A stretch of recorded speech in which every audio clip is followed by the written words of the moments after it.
time they shake your hand and you wish each other good luck. So good stuff there, folks, if you're watching here. Here's the part that I really find intriguing about your whole thing here. You have been a musician at the highest levels for 20-something years now, right? I find that it's a rare breed of cat that can handle the kind of processing of calculation and manipulating and so forth that, and I mean that in a good way, that goes on in a manager's head versus just being creative. So some folks have a difficult time with that. You seem to have handled that pretty easily. Talk about, you know, when you first started thinking of this idea of being a manager, because it's not something that a lot of your brethren have done. Well, it wasn't an immediate, you know, it was the general idea of I'm really lucky and this ride's gonna end someday. Mm-hmm. And I'm not writing songs. I'm not even, you know, I'm not even gonna say that I'm even a good songwriter. I'm not. Mm. I'm hideous, right? Like, and look, you know, I only started playing bass for the simple fact of, like, when I was growing up, I knew drummers and I knew guitar players, and I go, well, if I play bass, at least I'll have someone to jam with. But if it was kind of that simple. So it's a practical, you know, decision more than some. Oh, right. I've been chosen to play bass. Totally. I love that and stuff. So. Sorry, I lost track of the question was that you thought the ride was going to end. Let me ask you something that gets you thinking about it again. For years, I've watched bands in action. You know, Incubus is the last band I managed, but I managed once before. And I've said it over and over and over. Inside every band, okay, is a guy that could be the manager. And I think the smart managers figure out who that person is in the band, and I don't want to say they develop more, you know, that there's favorite or whatever, but it's a different kind of relationship because that's the person that can make the business point. So I'm suspecting you were that guy in your bands, whether you raised your hand or not. Maybe, yeah, I definitely think so.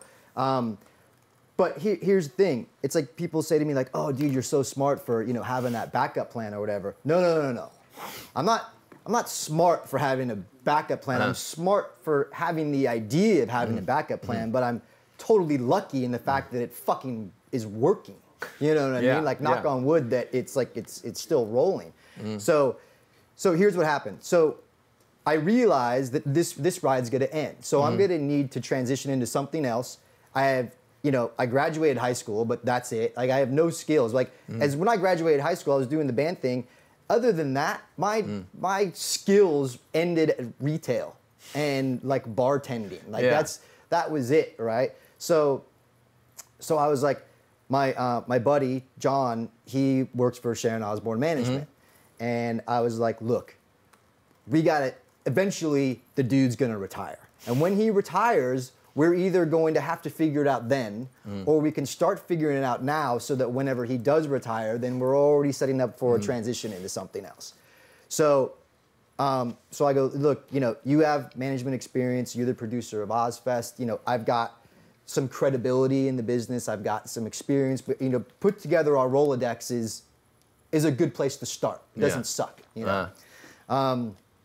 So we're like, okay, so we went to the computer and had a few beers, and we got to think of a name, and so think of a name and, you know, some branding and stuff, and we're like, okay, cool, now we got to get some clients. Now, fortunately, at that time, there was a TV show called Battle for Ozzfest, and these bands were competing for a slot on Ozzfest, and we were lucky enough to be able to pick up some of those bands that won as, like, our first sort of client. So that seeded the company, if you will, and gave us bands to kind of cut our teeth on and learn and stuff. And so just like as me, I didn't wake up one day in 1986 and go, fuck, it'd be badass to be the bass player of Ozzy Osbourne, and made a few calls and got there. You know, clearly it took me a long time to step my way up there, just like management was. Like we didn't wake up one day and go, God, it'd be awesome to, like, manage a super successful band. Yeah. Like, I think it's interesting to hear you say that, because we've had so many guests in different walks of the music business. And,